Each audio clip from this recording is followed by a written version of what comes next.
Am being watched by unknown people, my every move at home and work is tracked, yet the police remain unhelpful.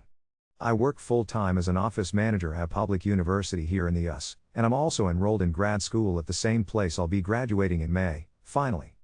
My schedule is intense, with in-person night classes 3 evenings a week that start right after my regular workday. My apartment's just a quick 10-minute drive away, on the first floor of an older complex. Over the last few months, a series of bizarre and unsettling things have been happening around my apartment and even at my workplace. The first strange event I heard about was back in September, relayed to me by my neighbor across the hall, a genuinely kind, older woman. She told me that, just after midnight one night when I wasn't home, a man was banging on my door for almost an hour. My neighbor, trusting her instincts, peeped out to ask him what he was doing. He claimed to be a DoorDasher, but she noticed he didn't have any food or bags in his hands. She watched him through her peephole as he repeatedly tried my doorknob. I didn't have a Ring camera or anything, so there was no footage, and as far as I know, he never came back. But things didn't stop there. Over the next several months, maybe 3 or 4 times, someone knocked loudly on my bedroom window in the middle of the night, jarring enough that both my tiny dog and I woke up every time. I never once caught sight of who it was. My blackout curtains always stay shut, but it still shook me. Then, in October, another bizarre thing happened.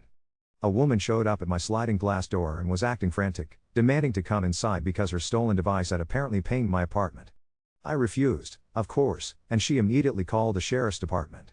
When the deputy arrived, he confirmed that, yes, some kind of electronic device was showing a signal at my location, but no one ever clarified exactly what it was. A phone, maybe. The woman lingered in the parking lot for a while after but eventually left. I've never stolen anything, so I was left completely confused. I never saw her again. But then things got far creepier. In December, while doing a routine check of my car, I discovered a small plug-in GPS tracker inserted into the OBD port under the dashboard, something I would never usually even look at. The last time my car was serviced, the dealership told me they didn't use the brand Landersi. They gave me the specific model and serial number too, and that none of the services performed would have required touching the OBD port. I called the police, but they simply took my statement and left. I informed university police as well, since the tracker was most likely placed while I was at campus or at home. That GPS tracker was my biggest red flag so far. I have no idea how long it was there, but the thought of someone tracking my every move is absolutely terrifying. When I told my unit director about all this, he kindly offered to minimize mentions of me around the office and on the website, to make me less visible. Grateful, I accepted, but the reality is I'm still posted up at the front desk for most of the workday. This past Tuesday was when I felt the paranoia ratcheting up. Right before I left for lunch, a middle-aged man came in wearing a surgical mask, a hairnet, hoodie, and sunglasses. He couldn't have drawn more attention with his mismatched attempted disguise if he tried. He said he was a prospective student and asked about FAFSA, but he was nearly impossible to understand. I directed him to the financial aid office across campus, but he kept pressing with questions my office couldn't help with. I tried to brush it off, maybe he was harmless, just not altogether. But then he drifted over to our coffee machine, which isn't for public use, but I didn't want to make a scene. He started making himself coffee and stuck around while I left for lunch. He was still there when I left, and one of my staff watched the desk. When I got back, he was gone, but then, a few minutes later, he slipped back in, loitered in the lobby with his phone, then disappeared again. Wednesday and Thursday I was off, so I returned on Friday. Feeling generous, I cut my mostly undergrad student staff loose early, unintentionally leaving myself alone in the office. Within 5 minutes of the others clearing out, that same odd man showed up, once again sporting the hairnet, sunglasses, mask, and hoodie. He barely acknowledged me, said something about bringing bottled water for the coffee machine, and left immediately.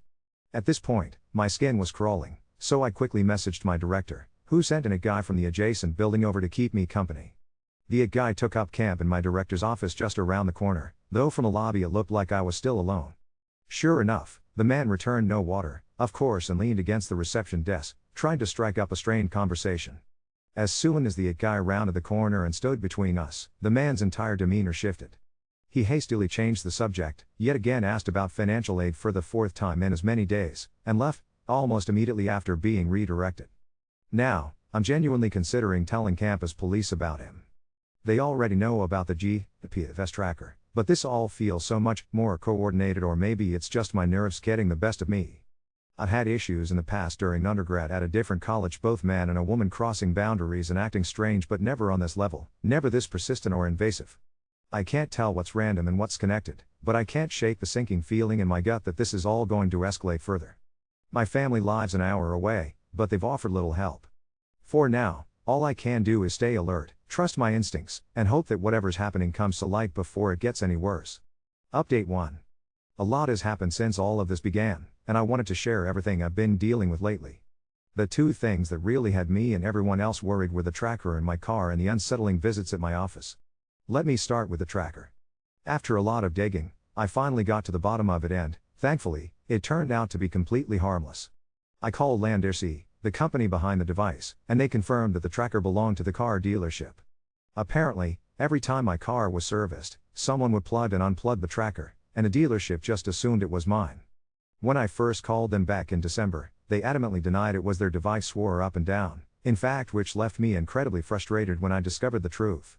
The Unhelpful rep I spoke to was genuinely sympathetic and even mentioned he was surprised the police hadn't subpoenaed them when I filed my report. Either way, at least the tracker mystery is finally put to rest. The far more pressing concern, though, remains the stranger who's been hanging around my office. Unfortunately, that situation has only escalated.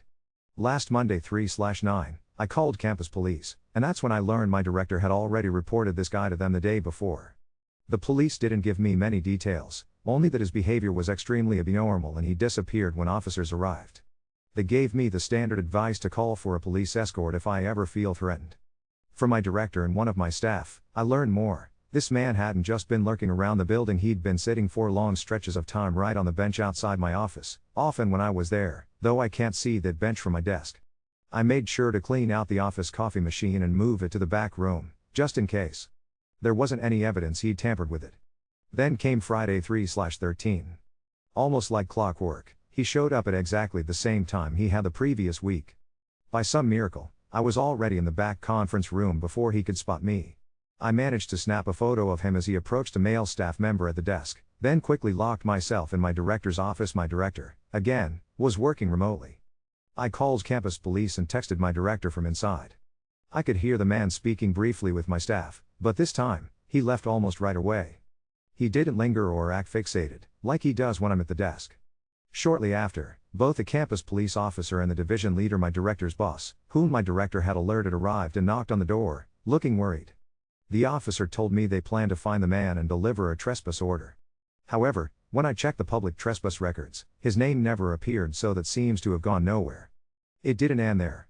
That Monday 3/16, we were expecting severe weather, so most of campus was closed and remote work was allowed. My director decided to go in anyway. That's when he spotted the man again, this time with 4 or 5 other men in the hallway. My director is a very big guy, so when he yelled at them to leave, they scattered pretty quickly. He told me about this during our one-on-one meeting on Tuesday 3/17. The fact that this person seems so interested in me, or at least, in my office, and keeps returning when I'm expected to be there, makes me incredibly uneasy. Since then, I had my boyfriend escort me to and from night classes in my office. If he's not available, I'll ask for a police or male staff escort. No sign of the man since Tuesday, thank goodness. I've also started checking into my apartment situation. I asked the management office if my unit or building had any history of drug-related activity or other reasons it might stand out. Especially since the neighborhood isn't the greatest. The current manager didn't find any notes about crime or suspicious behavior in my apartment's file. I did remember I sometimes get mail addressed to someone who might be a previous tenant, but I ran all the OSINT checks, arrest records, obituaries, social media on his name, and came up empty. On the safety front, I bought pepper spray and set up a Ring camera. I totally forgot I still had one from moving in, and I'm waiting for a stun gun and window cams to arrive from Amazon. My boyfriend and I are also planning a range date to put a few hundred rounds through my Glock, just so I feel more prepared. So that's where things stand. While it's a relief to have the tracker situation resolved, I'm still on edge about this man and the unsettling group he brought into my office building. It's not much of a comfort, but at least I'm taking every precaution and staying alert. Update 2. I thought things were finally cooling off after that last week, but they really weren't. The first real jolt hit on Saturday night 3/21. I was halfway back from my boyfriend's place when my phone buzzed with an AirTag found moving with you alert. I don't own any Apple trackers. I pulled into a well-lit gas station, hit play sound in Find My, and heard the faintest chirp somewhere behind me. I popped my trunk and started tearing through everything, but the sound wasn't coming from inside, it was under. A deputy met me there after I called non-emergency. He slid his hand up onto the rear bumper and pulled down a piece of painter's tape with a white AirTag stuck to it, tucked just behind the plastic lip. He bagged it and told me a detective would follow up to subpoena Apple. The thought that someone had walked right up to my car and planted it like they were sticking on a parking pass made my stomach drop. It also made the GPS tracker false alarm feel a lot less comforting in hindsight. Monday 3/23, my director coordinated with campus police so a plainclothes officer could sit in the lounge behind our lobby. I was barely an hour into my shift when the man came back, no hairnet this time, a baseball cap pulled low, still masked and hooded. He tried to swing the little half door that separates the front desk from the back. I stood up and told him he couldn't be back there. He froze, looked past me like he was scanning for something, and mumbled that he just needed to talk to me for a minute. The officer came out like he was just another admin cutting through and asked if the man needed help. The guy's face changed the way it did when the person showed up last time, tied and overbright. He backed away from the desk. The officer asked him his name. I didn't catch what he said, but I watched them walk right out the door together. 15 minutes later the officer came back and told me, very calmly, that they'd identified him and served him a formal trespass order barring him from all campus property. He emphasized I should call immediately if he so much as looked in the glass again. My hands were still shaking under the desk. That same night, technically early Tuesday, 3/24, my ring woke me up at 2:18 am. The footage shows two men in hoodies step right onto my patio and press their faces almost against the sliding glass. You can hear my dog before you can see them, he goes full banshee. One of them cupped his hands to try to see past my blackout curtains. The other hissed, "She's got a dog," and they both turned and walked off toward the parking lot like they'd suddenly remembered they left their oven on. I called the sheriff's office. The deputy who came out was kind and stayed while I replayed the clip. He found a very clear sneaker tread in damp dirt by the frame and a half-smoked cigarette near the path. I sent the clip to my property manager, who scheduled maintenance to add a pin lock to the slider and rekeyed my deadbolt that afternoon. Wednesday morning 3/25 managed to be worse in a different way. I came in, set down my bag, and found a plain white envelope sitting dead center on my keyboard with just my first name on it in block letters. Mail gets tossed onto a side credenza, not on our machines. I didn't touch it. I called my director and campus police. We pulled the lobby camera footage and saw the custodian bring in the mail caddy at 7:03 am. Set it on the credenza, and keep moving. At 8:11 am. 3 students came and went. At 8:22 am. A man in a hoodie and cap walked in, stood at the desk for exactly 20 seconds, and walked back out. The angle is awful, you can't see his face, just the top of a hat and the way he stands with his left foot slightly turned out. That step matches the guy from our other clips. The officer opened the envelope with gloves. Inside was a printed screenshot of our department's old staff page from before my director scrubbed it, where my office hours used to be. My name and the word front desk were circled 3 times in red pen. Under it, someone had written, "You keep moving." Campus police took it as evidence. I ended up sitting on the floor of my director's office with my back against the couch until my heartbeat didn't feel like it was in my throat. Our IT guy came by after he heard and pulled the server logs for that old staff page. He's not supposed to do deep dives without approvals, but he's also a human being who didn't love that envelope. He told me the page shouldn't be getting hits anymore, but it had multiple times over the last 2 weeks from the same IP associated with the downtown public libraries network. He flagged it to campus police, who passed it to city PD. I don't know what law enforcement can actually do with a library IP, but by Thursday afternoon 3/26 I had a voicemail from a city detective asking me to confirm times I'd been in at work to match to downtown footage. He said they'd pulled a still of what appeared to be the same man using a terminal there within a half hour of one of the page hits. Thursday evening, I got my first contact outside of a building. A Gmail popped into my university inbox from a throwaway address, subject line FAFSA question, with a 1-line body, "Are you at the front desk now?" No name, no signature, nothing else. My director was the first person who saw me go gray looking at my screen. He forwarded it to campus police, who told me while the trespass bars him from campus, email is trickier without a no-contact order. So Friday morning 3/27, I took my growing stack of case numbers to the magistrate's office and filed for a protective order. I walked out with a temporary order that afternoon. It was the first piece of paper in this whole mess that felt like it had actual weight. That night, My boyfriend and I were driving back to my place so I could grab more clothes and my dog for the weekend when a silver Camry with a paper temp tag got behind us 2 blocks from my complex. It took every turn we did, including a right loop around a neighborhood square that no one would do by accident. We didn't go to my apartment. We went straight to the sheriff's substation 10 minutes up the road.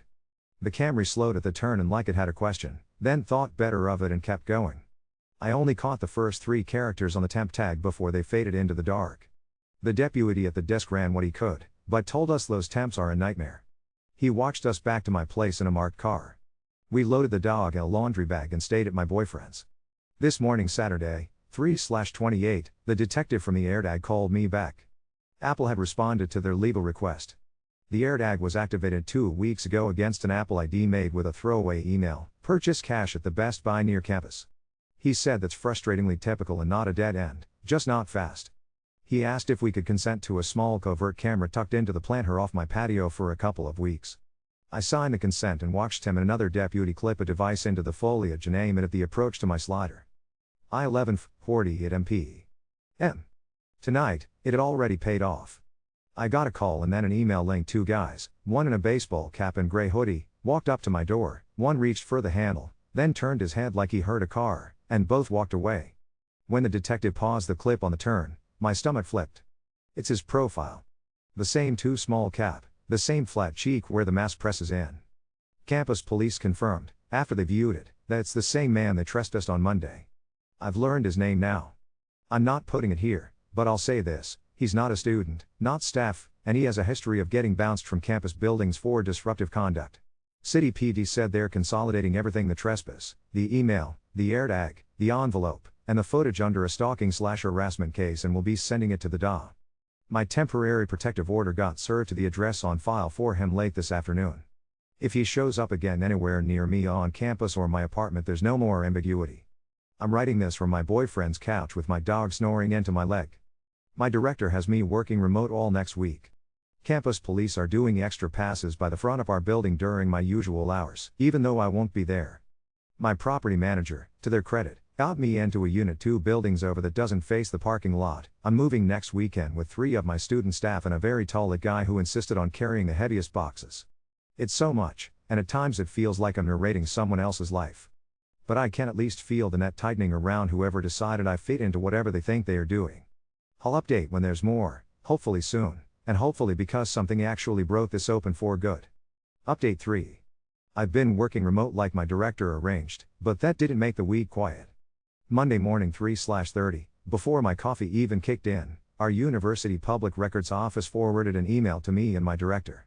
It was a formal public records request asking for the current, front desk staffing calendar for my department, including the names and work hours of any student employees, plus any changes in on-site presence for my first name between 1/1 and present, and copies of any trespass communications issued to visitors in our building this semester.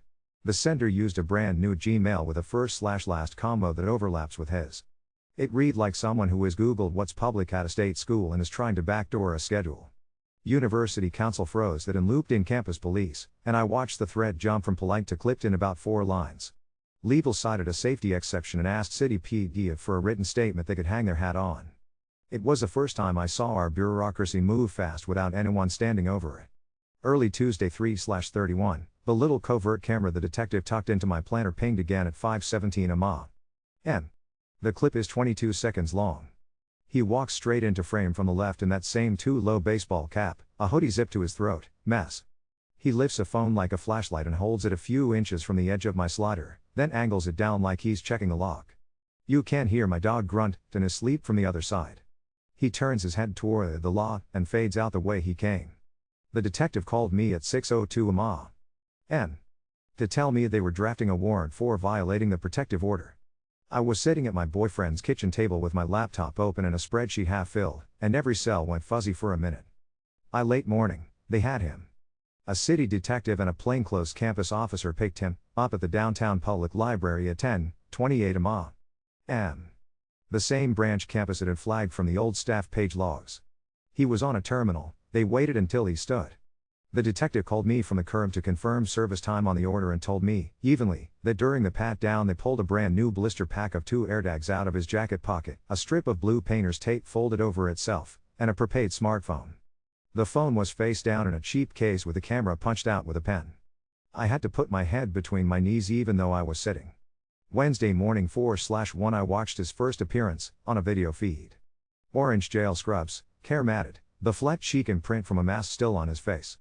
The prosecutor listed the timeline from the trespass through the AirTag and the patio videos.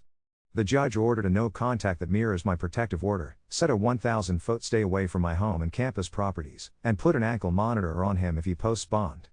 He did post late that night. The detective told me they watched him go back to an extended stay off the highway and then sent me a one-line text when the GPS geofence locked, "He is out, and he is pinned where the court said he has to be." I put my dog's bed next to the couch and didn't even pretend I was going to my own for sleep. While all that was being sorted, campus police slid me a short note I didn't know I needed. Legal denied the records request in writing, citing ongoing law enforcement concerns. They also put a general note on our department's public inbox that anything seeking staffing or schedules has to be routed through council. My director dropped the temporary for my remote work without fanfare and told me to just finish the semester from home. I didn't realize I had been waiting to breathe until I read that sentence. We moved on Saturday 4/4. My students showed up in sweatpants and hoodies with energy drinks, and our guy arrived with a dolly and a face that said anyone who tried anything would regret it. I had been dreading it all week. We took the long way into the complex and came in from the opposite side of the building line. My boyfriend parked his truck half up on the curb like a barricade. Halfway through the second load, a silver Camry with a paper temp tag drifted past at about 2 miles an hour. The driver didn't look at us, he looked through us. The guy stepped out into the lot like he was checking the weight of a box just in time to make me realize he had actually been posted as a very polite wall. The Camry kept rolling. My boyfriend got the whole plate on his phone, and I sent it to the detective with a timestamp. He wrote back 10 minutes later, "Same temp tag you gave us last week. Alper hit last night near the motel." Logged and forwarded. We finished in 2 more trips. Our old slider looked small and tired when I locked it one last time. Sunday night 4/5, my old patio camera that we left up for the detective pinged at 1:53 a.m. It caught a different man, taller and looser in the shoulders, walk up to what used to be my door and tug the handle twice. He stood still for a full beat, then stepped back and checked his phone like a delivery driver who knows better than to make a scene on a camera. City PD grabbed a still and ran it past motel footage. The detective told me, carefully, that they think he's one of the guys who was with the first man in my hallway the day my director yelled. They are not ready to say more than acquaintance, but it was the first time anyone used a plural with me without hedging. On Monday 4/6, the detective called with the kind of update that ties ugly little knots together. They'd gotten a warrant for the prepaid phone they took off him and sent it to their forensics lab. He warned me it could be weeks. It wasn't. Inside 48 hours, they pulled messages and emails off a couple of apps. He had posted on Craigslist and another site I hadn't heard of that looks like a ride-share board, masquerading as odd jobs, offering cash to knock and verify occupancy at my old apartment and at my building at work. One of the posts literally used the stolen device ping story with the exact phrasing the woman at my glass door had used in October. Another said he needed someone to drop by and ask for a FAFSA at front desk and report back whether my first name was working because he was trying to serve legal docs. He paid a handful of people via prepaid Visa cards. The detective said the timestamps line up almost to the minute with my ring clips and our lobby footage, and that they've already reached out to a couple of the helpers. At least one talked immediately. I asked if the woman who called the sheriff to my patio came from that, and he said yes. She responded to the post and thought she was doing a good deed for a reward. I sat very still in my new living room and thought about how many times this has not been my imagination. There's more I'm not going to spell out because it will end up in discovery, but he had other women's names in there too.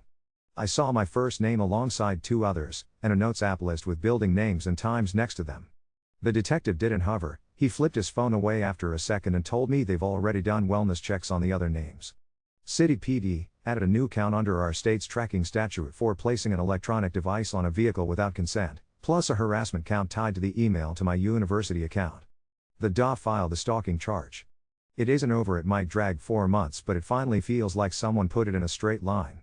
2 smaller things that don't feel a little small to me. Campus facilities swapped our exterior lobby camera for a higher res model without comment, and the property manager walked my new unit with a locksmith and installed 2 additional locks I didn't know existed until that day. When I picked up my mail, there was a postcard with a photo of a lighthouse on it addressed to my first name, no return address. Inside it said, "Congratulations on your new place," in shaky block print. The postmark was from 2 towns over, dated the day before his arrest. City PT took it. The detective told me the print on the stamp was smudged but promised, in the same tone he used when he said the net was tightening last week, that every piece adds up. It's quieter in this building. My dog has stopped leaping at every car door, and I can't hear the upstairs neighbor's blender in the morning instead of tires rolling in the lot at 2 a.m. I don't know what this week will look like. I do know I'm not holding the threads by myself anymore, and knowing that is the first good thing I've felt in a while. I'll keep sharing what I can as it moves. Update 4. I thought the quiet was going to stretch a few more days. It didn't. Thursday morning 4/9, my director pinged me on Teams at 8:19 a.m. With, "Are you seeing this?" And a photo from our lobby camera of a man in a cheap suit standing at the front desk holding a manila envelope that said "Serve my first name" in ballpoint. He had shown the student worker a printed process server badge from a template site and asked if I was on premises for a legal delivery. She told him to wait and stepped into the hallway to call campus police like she was going to check a time card. The officer who responded took the guy into the hallway and asked for his company info. He didn't have any. What he did have, after a few questions, was a Craigslist message thread on his phone that matched the language the detective had already pulled from the prepaid we took off the first man: deliver legal docs, verify front desk presence, photo for confirmation, and a $60 payout via prepaid Visa when he texted complete. The envelope was empty. Campus police walked him through a statement and sent both his screenshots and his prepaid card receipt times to City PD. They let him go with a warning and a case number. He looked embarrassed more than anything. The detective called me an hour later to say out loud what I knew he was going to say, that third-party contact to get around an order is still contact. Friday 4/10 moved fast in a way that made me feel like I'd stepped onto a moving belt. By noon, the DA had filed a motion to revoke his bond for indirect contact. By 3, a judge signed a search warrant for his room at the extended stay off the highway. The detective warned me I might get a late text. It came at 12:41 p.m. Technically Saturday, 4/11, we hit the room. Safe. We'll update you in the morning. I didn't sleep much after that. At 9:07 m. He called.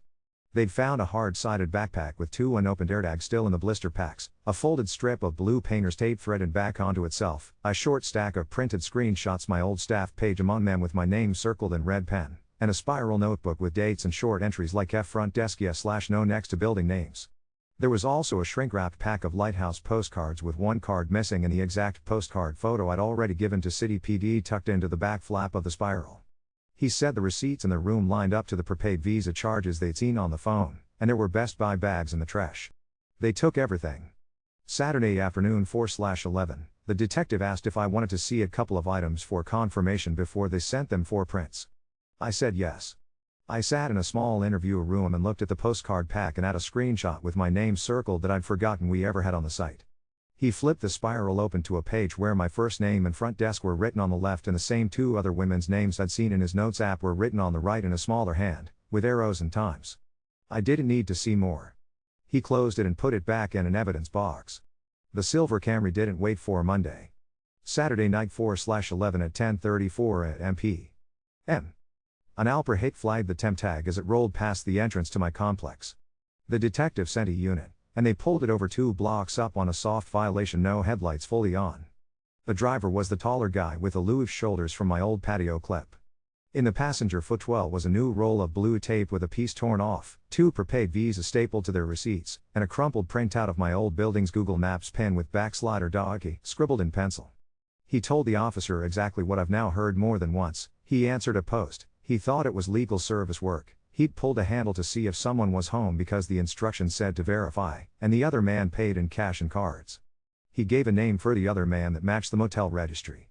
They booked him on a misdemeanor and, more importantly, took a statement that put the first man squarely in the middle of paying people to show up where I am. Monday morning 4/13 was his bond revocation hearing.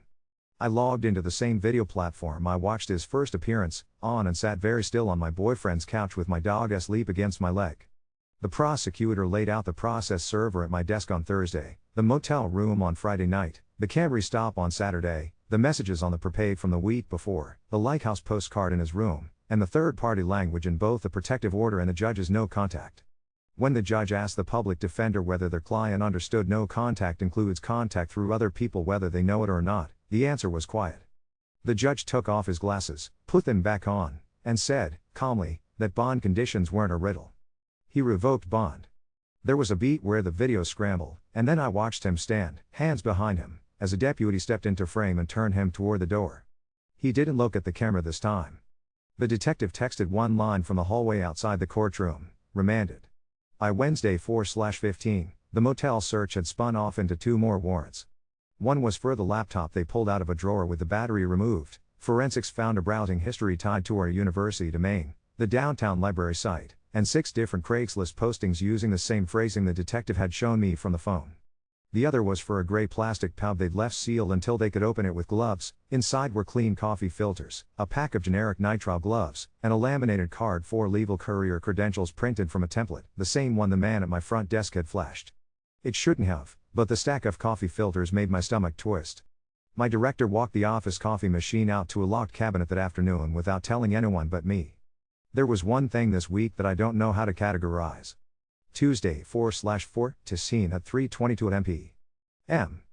My mom called to say she got a letter addressed to my first name at my parents' house with no return address.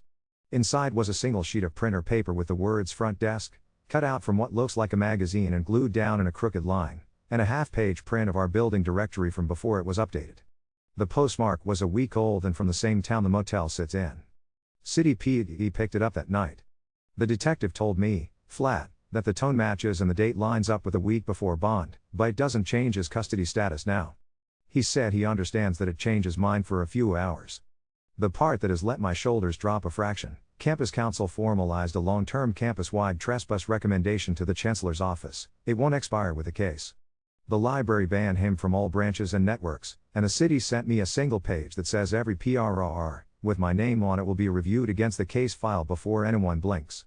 The victim advocate from the DA's office called Wednesday to go over the timeline for a preliminary hearing and what a no-contact looks like when someone is in custody, and then again for when he isn't. Last night 4/16, my old patio camera pinged one more time at 11:50 at 1 p.m. The frame showed the same taller, looser-shouldered guy from the Camry, only this time he didn't touch the door. He walked up, looked straight at the camera, and held his hands out, empty. He knocked on the neighbor's unit instead, asked for apartment C, and backed away when the man said he had the wrong door. The detective texted me the clip in one more sentence, he's talking.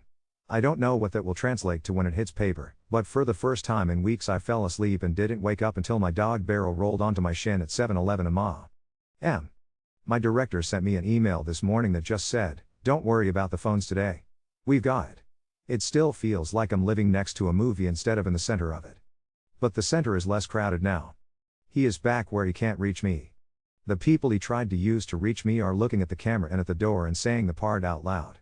And when my phone buzzes, more often than not it's my boyfriend sending me a photo of my dog asleep with his face smooshed against a couch cushion, or my guy asking if I want the dolly back or if he can just hold on to it permanently for unrelated reasons. I'll keep sharing what I can when there's more to share.